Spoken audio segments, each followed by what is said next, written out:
नमस्कार दोस्तों, मैं डॉक्टर विपिन झा इंग्लैंड से बोल रहा हूँ।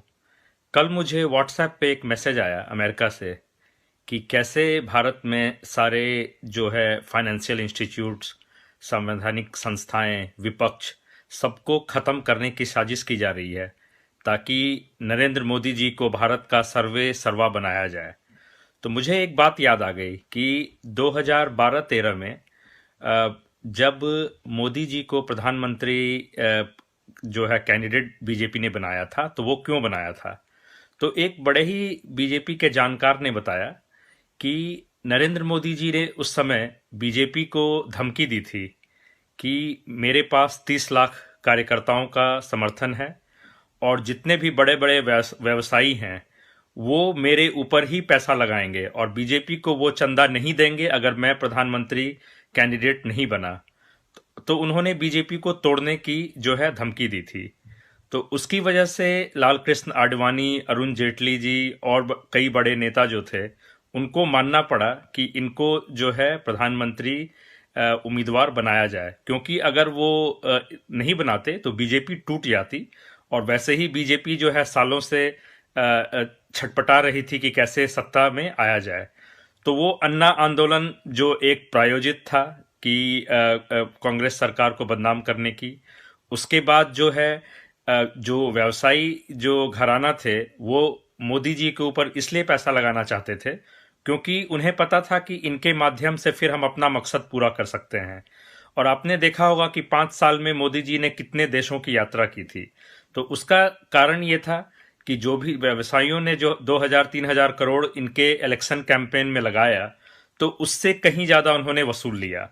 और आज जो देश में जो है एयर इंडिया को बेचा जा रहा है, जो एयरपोर्ट की नीलामी, रेलवे प्लेटफॉर्म की नीलामी और भी जितने LIC हो गया उसका प्राइवेटाइजेशन, तो इन सब का मकसद यही है कि आम जनता को कमजोर किया जाए और एक व्यक्ति के हाथ में जो है पावर इतनी ज्यादा आ जाए जैसे कि रशिया और चाइना के प्रेसिडेंट के पास है। तो इसीलिए हर राज्यों में सरकारों को गिराने की कोशिश की जा रही है ताकि हर जगह बीजेपी जो है सरकार बनाए और राज्यसभा में अपनी बहुमत ले ले। तो इस साजिश को समझना जरूरी है। देश जो है आज एक बहुत बड़े मुसीबत में है और हम सबको खड़े होने की जरूरत है, क्योंकि गुलामी सिर्फ अंग्रेजों जो है और मुगलों की नहीं हुई थी। गुलामी कभी भी होती है जब आपकी आजादी छीन ली जाती है, और आज वही प्रयास चल रहा है, आपकी आजादी को छीनी जा रही है। तो आप जो है खड़े होइए। जो मजदूर थे, जो 4 करोड़ लोग पैदल चल पड़े थे, उनको इतना भी मतलब हिम्मत नहीं हुआ कि वो जाके अपने राज्य या जिला प्रशासन के पास जाके बोलते कि हमें घर पहुंचाओ। तो वो चुपचाप से जो है वो सह लिए। और ये जान लीजिए कि जो गुलाम होता है वो हमेशा जो सफर करता है वो कमजोर तबका करता है। जो जो संपन्न लोग होता है, वो चाहे अंग्रेज थे चाहे मुगल, वो ना कभी गुलाम हुए थे ना आगे कभी गुलाम होंगे।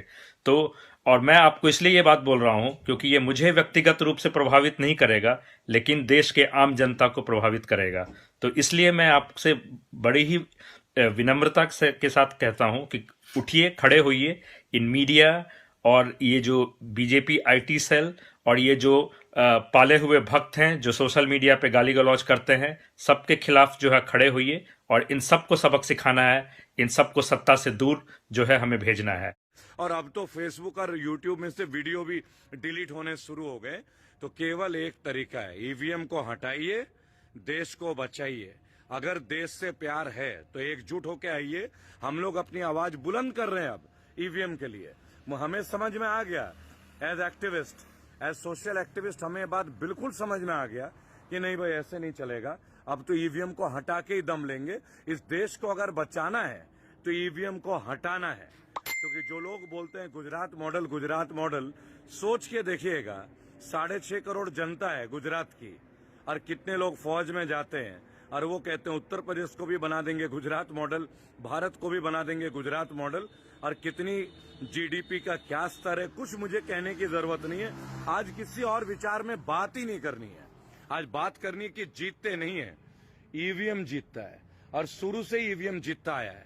अगर आप इनकी कोई भी इलेक्शन का अच्छी तरह से इंक्वायरी करा लेंगे, देखिए हिम्मत है उद्धव ठाकरे जी का, सैल्यूट टू उद्धव ठाकरे। शिवसेना ने एक अच्छा काम किया कि वो अब बैलेट बॉक्स से चुनाव कराएगी अपने राज्य में। तमाम राज्यों से अनुरोध है कि वो शिवसेना के रास्ते में चले और दूध का दूध और पानी का पानी हो जाएगा। देखेंगे कितना बड़ा इनका सुशासन है। बिहार में ये लोग इतने सालों से हैं, वहां क्या हालात है। आज भी बच्चों को नौकरी नहीं मिल रही है, तमाम हजारों बच्चे बेरोजगार हैं। इनको कहां गौर है। लेकिन ईवीएम को हटाइए दोस्तों, अगर रोजगार लाना है तो ईवीएम को हटाइए, अच्छी सरकार आएगी, नए पार्लियामेंटेरियन आएंगे। इन्हीं की सरकार नहीं आनी चाहिए।